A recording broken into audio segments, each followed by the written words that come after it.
Hello नमस्कार दोस्तों, मैं जस राजपूत आप लोग का फेस्ट फॉर नौकरी में स्वागत करता हूं। हमेशा की तरह मैं आप लोगों के सामने आज हाजिर हूं पॉलिटी का डे 6 यानी कि छठा वीडियो लेके, जिसमें हम लोग बात करने वाले हैं भाग 2 और अनुच्छेद 5 से लेके 11 तक।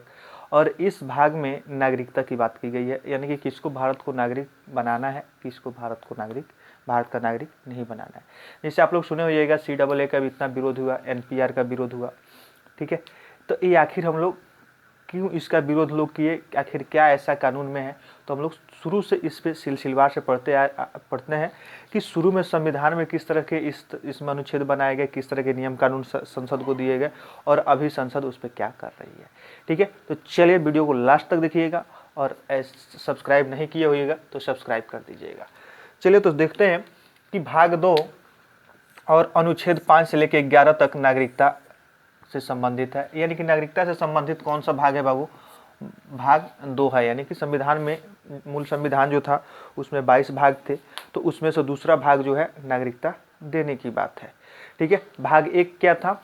सीमा को इधर उधर करना, यानी कि क्या कहते हैं, पड़ोसी राज्य को मिला लेना, पड़ोसी देशों के राज्य को मिला लेना, अपने अंदर जो देश राज्य हैं उनको क्या करना, सीमा परिवर्तित कर देना, नाम परिवर्तित कर देना। यानी कुल मिला के कहा जाए तो भाग 1 जो था सिर्फ जगह को लेके, क्षेत्र को लेके ही उसमें चर्चा किया गया।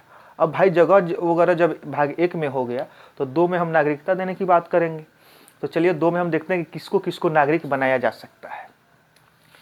तो इसमें 5 से लेके 11 में आप लोग थोड़ा सा समझिएगा कि 5,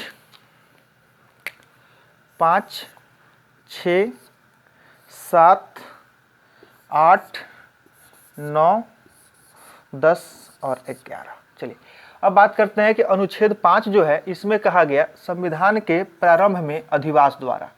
ठीक है, यानी कि संविधान जब बना उस समय से अगर आपके पूर्वज वगैरह यहाँ रह रहे हैं, ठीक है, या आप रह रहे हैं, तो उसके आधार पे तो उसमें भी 3 क्राइटेरिया दिया गया कि उस जिसको नागरिकता देना है उसका जन्म भारत में हुआ हो। ठीक है, यानी कि संविधान जब बन के तैयार हुआ उस समय की भी बात की गई कि उसका जन्म भारत में हुआ हो। ठीक है, लेकिन ये बताइए कि उसका जन्म भारत में हुआ, और इस बात को हम लेके आगे चलते तो कोई अगर विदेशी आता है और उसके बच्चे का जन्म अगर इंडिया में हो जाता है तो क्या इंडिया का नागरिक हो जाएगा? बिल्कुल हो जाएगा, अगर पहले वाले संविधान में अगर संशोधन नहीं हुआ रहता, अगर इस कानून में संशोधन नहीं हुआ रहता तब। ठीक है, आगे हम लोग बात करते हैं। उसके दूसरा कहा गया था कि उसके माता पिता का जन्म अगर भारत में हुआ, अगर मान लीजिए कि एक नहीं हुआ है, उस बच्चे का जन्म अगर यहाँ नहीं हुआ है लेकिन उसके माता पिता का जन्म अगर भारत में हुआ है तो उसको भी नागरिकता दिया जाएगा। जैसे कुछ लोग भारत से बाहर रहते हैं, ठीक है, वहाँ पे यहाँ से शादी करके ले गए हैं या वहाँ पे शादी वगैरह कर लिए हैं, ठीक है, तो उस बच्चे को भी यहाँ की नागरिकता दी जाएगी। ठीक है, यहाँ की नागरिकता दी जाएगी, ऐसा कहा गया संविधान के शुरू में। उसके बाद हम लोग बात करते हैं कि संविधान के लागू होने के 5 साल पहले से अगर भारत में रह रहा है तो, यानी कि संविधान हमारा कब लागू हुआ था? 26 जनवरी 1950 को। यानी कहने का मतलब कि 1945 से पहले से अगर वो भारत में रह रहा है तो उसको हम भारत की नागरिकता दे सकते हैं, यह संविधान में शुरू में कहा गया। ठीक है, आगे इसमें संसद को अधिकार किस अनुच्छेद के तहत मिला और आगे चल के इसमें किस तरह के संशोधन हुए, ठीक है, वो हम लोग आगे पढ़ेंगे। बस याद रखिएगा कि संविधान में शुरू में कहा गया कि उसका जन्म भारत में हुआ हो, उसके माता पिता का जन्म भारत में हुआ हो, या संविधान में लागू होने से 5 साल पहले से भारत में वो रह रहा हो। इन 3 आधार पे हम क्या किसी को भी नागरिक बना सकते हैं, यानी कि भारत की नागरिकता हम उसको दे सकते हैं। ठीक है, तो इस कमियों को सुधार करने के लिए आगे हम लोग को एक यहाँ पे मैंने लिख रखा है नागरिकता अधिनियम 1955 बना, ठीक है, उसमें हम लोग बात करेंगे। अब बात करते हैं कि अनुच्छेद 6 में क्या कहा गया। अनुच्छेद 6 में कहा गया कि पाकिस्तान से आए लोगों के लिए, ठीक है, पाकिस्तान से जो लोग आ गए उनको अनुच्छेद 6 के तहत कहा गया कि उनको हम नागरिकता प्रदान कर देंगे। अब देखिए, नागरिकता प्रदान कर देंगे तो किस बिहाफ पे? ठीक है, जब 47 में बंटवारा हुआ तो बंटवारा होने के बाद आप लोग देखे पढ़े होइएगा कि बहुत लोग इंडिया से पाकिस्तान की तरफ गए कि वहाँ हमको आज़ादी मिलेगा, अच्छा शासन व्यवस्था वहाँ मिलेगा, और कुछ लोग उधर से इधर आए। तो इधर से तो उधर गए तो अलग की बात है, लेकिन उधर से जो लोग उस समय आए, ठीक है, उनको नागरिकता दी गई।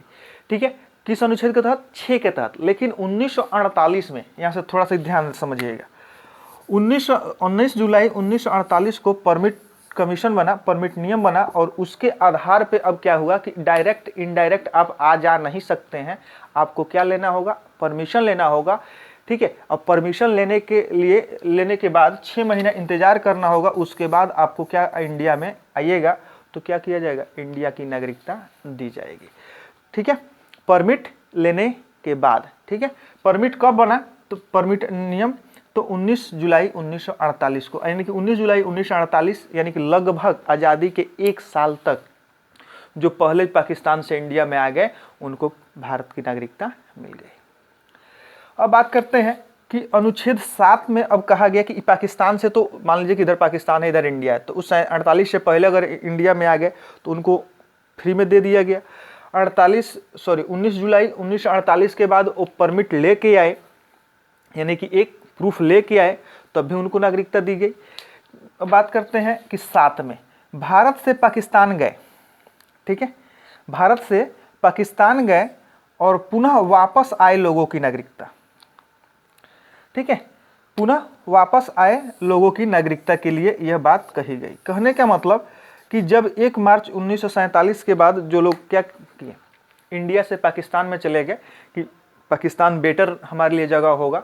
ठीक है, लेकिन वहाँ की स्थिति वगैरह को देखने के बाद जो पुनः वापस आए, पुनः मुस्को भवा, उनको किस अनुच्छेद के तहत दिया गया? 7 के तहत उनको नागरिकता दी जाएगी। ठीक है, बस याद रखिएगा कि जो भारत से पाकिस्तान गए और पाकिस्तान से फिर पुनः वापस आए कि हम साथ हैं, तो उनको अनुच्छेद 7 में रखा जाएगा। 6 यानी कि उधर से छोड़ के भाग आए तो 6 में। ठीक है, आज जो इनका जन्म वगैरह सब कुछ यहाँ पे हुआ है, जो 5 साल पहले से यहाँ पे रह रहा है, उनको 5 में। अब चलिए आगे हम लोग बात करते हैं अनुच्छेद 8 की। अब तो भारत पाकिस्तान का मैटर हो गया, अब बात करते हैं 8 में। 8 में कह रहा है कि भारत के बाहर रह रहे लोगों की नागरिकता देने की बात है, यानी कि उनके बाल पुत्र को नागरिकता देने की बात है। जैसे कि मान लीजिए कि उस समय आज़ादी के लड़ाई वगैरह जो चल रही थी, तो बहुत सारे आंदोलन वगैरह विदेशों में भी चल रहे थे। ठीक है, भारत को आज़ाद करने के लिए, तो उनके जो बाल बच्चे थे, उनके जो पुत्र पुत्रियाँ थी, उनको नागरिकता कैसे मिलेगी? ठीक है, तो उनके लिए क्या प्रावधान लाया गया? किसमें? अनुच्छेद 8 में, कि भारत के बाहर जो लोग रह रहे हैं उनको भी नागरिकता दी जाएगी। ठीक है, और एक और चीज यहाँ पे, जो कि जैसे कि मान लीजिए कोई इंडियन है जाके वहाँ पे शादी वगैरह कर लेता है, ठीक है, उसको भी इसमें रखा गया है।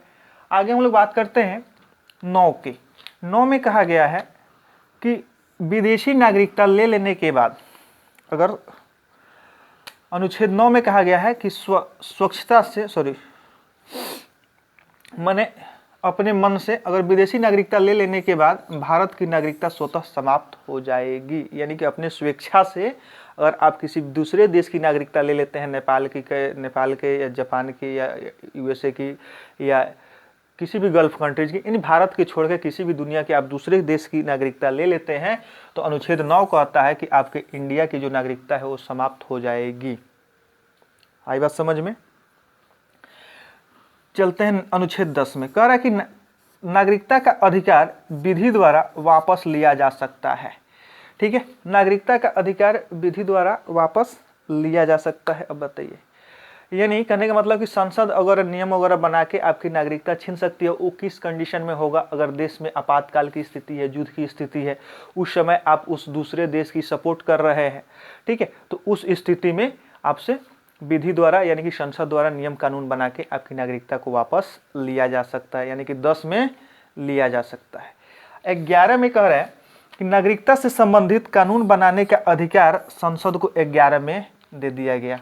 ठीक है, यानी कि कहने का मतलब कि इसमें अगर कोई बुराई वगैरह हो, इसमें कोई अगर अच्छा आप इम्प्रूवमेंट करना चाहते हैं, ठीक है, पॉजिटिव वे में लाना चाहते हैं, तो वो आपको अधिकार किस में दिया गया? तो नागरिकता संबंधी कानून बनाने का अनुच्छेद 11 में। चलिए एक बार फिर इसको देख लेते हैं। 5 में क्या कहा गया? उसका जन्म भारत में हुआ हो, उसके माता पिता का जन्म भारत में हुआ हो, या संविधान लागू होने से 5 साल पहले से वो भारत में रह रहा हो।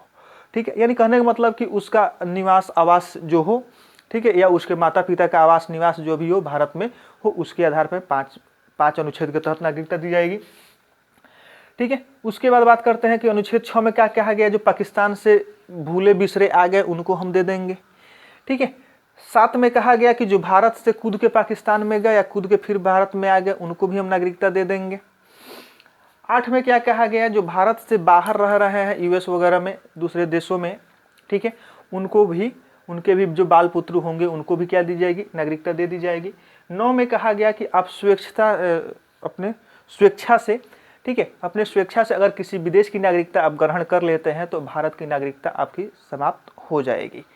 ठीक है, आगे हम बात करते हैं अनुच्छेद 10 की। नागरिकता का अधिकार विधि द्वारा वापस लिया जा सकता है, यानी ज़्यादा टेफिंग कीजिएगा तो आपका नागरिकता वापस जा सकता है। ठीक है, यानी कहने का मतलब कि युद्ध वगैरह की स्थिति में, ठीक है, या आपातकाल की स्थिति में आप देश विरोधी नारे वगैरह लगाइएगा या क्या कहते हैं गलत गतिविधि में अगर जुड़े रहिएगा तो आपकी नागरिकता वापस ली जा सकती है। ठीक है, बात करते हैं अनुच्छेद 11 की। 11 में क्या किया गया, संसद को नागरिकता से संबंधित कानून बनाने का अधिकार दिया गया और उसमें उसी के तहत नागरिकता अधिनियम 1955 बना, जिसमें क्या हुआ 1986 में, 1992 में, 2003 में और 2005 में और 2015 में और 2019 में संशोधन हुआ। ठीक है, तो नागरिकता अधिनियम कब 1955 में बना और 86 में, 92 में, 2003 में और 2005 में, 2015 और 2019 में संशोधन हुआ और इस संशोधन को हम लोग आगे पढ़ेंगे। ठीक है, तब तक वीडियो में आप लोग बने रहिए और देखते रहिए। चलिए अब हम लोग बात करेंगे नागरिकता अधिनियम 1955 की, या फिर इसमें किस तरह की बात कही गई। ठीक है, अनुच्छेद 11 में संसद को ये अधिकार मिल गया कि आप क्या कर सकते हैं, नागरिकता संबंधी कानून बना सकते हैं। ठीक है, और उसी अधिकार का इस साल 2019 में क्या किया गया, यूज किया गया और CAA यानी कि सिटीजनशिप अमेंडमेंट एक्ट लाया गया। ठीक है, जिसके बहुत सारे विरोध हुए। तो चलिए उसमें क्या क्या कहा गया। नागरिकता अधिनियम बना 1955 में। कब बना बाबू, 1955 में, जिसमें 1986, 1992, 2003, 2005, 2015 और 2019 में संशोधन हुए। ठीक है, इसमें 5 तरह से नागरिकता देने की बात कही गई। ठीक है, नया याद रखिएगा कि 55 का जो लास्ट यूनिट डिजिट जो 5 है, ठीक है, इसी में, इससे याद रख लीजिएगा कि अधिनियम नागरिकता अधिनियम 1955 के तहत क्या दिया गया, 5 तरह से नागरिकता देने की बात कही गई। ठीक है, तो किस तरह से, एक दिया गया कि जन्म के आधार पे, ठीक है, यानी जन्म के आधार पे किसी को भी दिया जा सकता है, यानी कहीं कभी किसी भी देश का अगर कोई नागरिक है और उसके बच्चे का जन्म अगर इंडिया में हो जाता है, ठीक है, तो वह भारत का नागरिक कहलाएगा। ठीक है, इस तरह से कहा गया। लेकिन 1986 में इसमें संशोधन हुआ और कहा गया कि ठीक है वो रहेगा, लेकिन उसमें उसके माता या पिता कोई भी, दोनों में से कोई भी भारतीय होना चाहिए। ठीक है, यानी कि 1955 में कहा गया जन्म के आधार पे जो कहा गया, यानी कि किसी भी देश का नागरिक हो, अगर इंडिया में उसके बच्चे का जन्म हो जाता है तो भारत का नागरिक होगा। ठीक है, तो इस तरह से क्या हो जाएगा, बहुत सारी जनसंख्या हो जाएगी, यानी कि जनसंख्या बहुत ज़्यादा हो जाएगी और तरह तरह के विस्फोट वगैरह भी होने लगेंगे। तो इसको देखते हुए इसमें क्या किया गया, सुधार किया गया और 1986 में कहा गया कि माता या पिता, यानी कि मदर या फादर, कोई भी इंडियन होना चाहिए। ठीक है, तो अब देखिए, अब इसमें भी बहुत लोचा हुआ कि कोई विदेशी आए और इंडियन से शादी कर ले, या इंडियन कोई विदेशी से शादी करके माने अपना वो एक लोचा वाला काम हो जाए। ठीक है, तो फिर उसको क्या किया गया, 2003 में उसमें भी संशोधन किया गया कि दोनों के पास लीगल डॉक्यूमेंट्स होने चाहिए। ठीक है, यानी कि ऐसे नहीं कि घूमने आए, टूरिस्ट बन के आए और यहाँ शादी कर लिए, यहाँ बच्चे हो गए तो वो भारत के नागरिक हो गए, ऐसे भी नहीं होना चाहिए। आपके पास लीगल डॉक्यूमेंट्स वगैरह होने चाहिए। यहाँ के भी जिसके साथ आपकी शादी हो रही है उसके पास भी लीगल डॉक्यूमेंट्स होने चाहिए। ठीक है, तभी आपका जो जनरेशन होगा, नेक्स्ट जनरेशन, उसको भारत की नागरिकता मिलेंगी। ठीक है, तो याद रखिएगा कि 55 में कहा गया कि जन्म के आधार पे किसी को भी दिया जा सकता है, लेकिन 1986 में क्या हुआ, संशोधन हुआ और कहा गया कि माता या पिता दोनों में से कोई भी इंडियन होगा तभी हम भारत की नागरिकता उस बच्चे को, यानी कि उस चाइल्ड को हम देंगे। ठीक है, 2003 में कहा गया कि दोनों के पास क्या होना चाहिए, लीगल डॉक्यूमेंट्स होने चाहिए, अदरवाइज नहीं मिलेगा। देखिए, ठीक है, अब बात करते हैं हम लोग वंश के आधार पे। ठीक है, वंश के आधार पे मतलब कि अगर दादा भारत के नागरिक हैं तो उनके पोता को भारत की नागरिकता मिल जाएगी, या परदादा भारत के नागरिक है तो उनके परपोते को भी भारत की नागरिकता मिल जाएगी। वंश के आधार पे कहने का मतलब यही है, ठीक है। और इसमें किसके माता और पिता दोनों में किसी के भी वंश के आधार पे दिया जा सकता है, ठीक है, ऐसा कहा गया। लेकिन ज़्यादातर देखिएगा कि जो वंश के आधार पे दिया जाता है पिता के ही नाम पे दिया जाता है, ठीक है, पिता के ही नाम पे दिया जाता है। अगर क्या कहते हैं, और दूसरे कास्ट की लड़की अगर दूसरे कास्ट में शादी कर लेती है, ठीक है, तो वो किसके, उस जिस लड़के का जो कास्ट है उसी के हिसाब से, यानी कि उसी के वंशानुक्रम के अनुसार उसको नागरिकता दी जाएगी, यानी कि जो भी उसकी कास्ट है उसी के हिसाब से उसको नागरिकता मिलेगी, लड़की के हिसाब से नहीं मिलेगी, ठीक है, ऐसा कहा गया, ठीक है। तो इस पर माताओं ने विरोध किया और उसके बाद कहा कि अब तो 1992 में इसमें संशोधन हुआ वंश के आधार पे में, ठीक है, कि माता के भी वंश के आधार पे अब नागरिकता मिल जाएगी, ठीक है। यानी कहने का मतलब कि माता अगर मुस्लिम है और पिता हिंदू है तो पहले क्या होता था कि हिंदू के नाम पे उसको नागरिकता मिलती थी, लेकिन 1992 के बाद उसको क्या हुआ, माता के भी नाम पे, यानी कि माता के भी वंश के आधार पे उसको नागरिकता मिल जाएगी, ठीक है, यानी कि मुस्लिम से भी उसको नागरिकता मिल सकती है। अब बात करते हैं तीसरे में पंजीकरण के आधार पे, ठीक है, पंजीकरण के आधार पे यानी कि रजिस्ट्रेशन के आधार पे। तो रजिस्ट्रेशन कब होगा भाई, जब पिछले 7 साल से आप बिना विवाद के यहाँ पे रह रहे हैं, ठीक है, शांतिपूर्ण तरीके से रह रहे हैं, भारत में आप आए जॉब करने या टूरिस्ट बन के और कुछ दिन यहाँ समय बिताए, भारत में ही रह जाना चाहते हैं, तो 7 साल बिना विवाद के आप रह चुके हैं, ठीक है, तो आपको रजिस्ट्रेशन करा के भारत की नागरिकता ले सकते हैं, ठीक है। अब बात करते हैं हम लोग देशीकरण, ठीक है, यानी कि देशीकरण मतलब कला विज्ञान भारतीय भाषा के जानकार हैं, ठीक है, कला विज्ञान भारतीय भाषा के जानकार हैं और 10 वर्षों से अधिक से भारत में रह रहे हैं, तो आप देशीकरण के हिसाब से यानी कि नेचुरलाइजेशन के हिसाब से आप भारत के नागरिक हो सकते हैं, ठीक है, ऐसा इसमें कहा गया, ठीक है। अब बात करते हैं पांचवें में कहा गया अर्जित भूमि, यानी कि भारत द्वारा किसी देश को या किसी राज्य को दूसरे देश के राज्य को अगर आपस भारत में मिलाया जाता है तो उस क्षेत्र के नागरिकों को भारत की नागरिकता देने का अधिकार पूरा है, ठीक है, उस क्षेत्र के नागरिकों को नागरिकता दी जाएगी। ऐसा किस में हुआ, तो ऐसा सिक्किम में हुआ, ठीक है, सिक्किम में 1974 में इसको क्या किया गया था, सह राज्य का दर्जा दिया गया और 1975 में इसको क्या किया गया, पूर्ण राज्य का दर्जा दिया गया और जो भी सुख सुविधाएं भारत के अन्य राज्यों को मिलती है वो सभी सुख सुविधाएं सिक्किम को भी मिलती है। अब बात करते हैं तो नागरिकता देने की बात हो गई। अगर समापन की बात की जाए कि नागरिकता किस तरह से समाप्त हो सकती है, तो आपको याद रखना है स्वतः त्याग के, यानी कि वह आदमी नागरिकता स्वतः त्याग दे कि नहीं हम भारत के नागरिक नहीं रहेंगे, हम भारत की नागरिकता को त्याग रहे हैं, ठीक है, दूसरे देश की नागरिकता ले रहे हैं, तो उसके तहत समाप्त हो जाएगा। या किसी गलत गतिविधि में अगर वो पकड़ा जाता है, ठीक है, तो उसको बर्खास्त कर दिया जाएगा, तो उस तरह से क्या हो जाएगा, नागरिकता समाप्त हो सकती है। और तीसरा हो गया कि वंचित कर दिया जाएगा, वही बर्खास्त कर देना या वंचित कर देना तो बात ही एक ही होती, तो विधि द्वारा उसको क्या किया जाएगा, यानी कि संसद द्वारा बिल बना के उसको नागरिकता से वंचित किया जा सकता है। इस तरह से नागरिकता समाप्त हो सकती है। तो इसी के साथ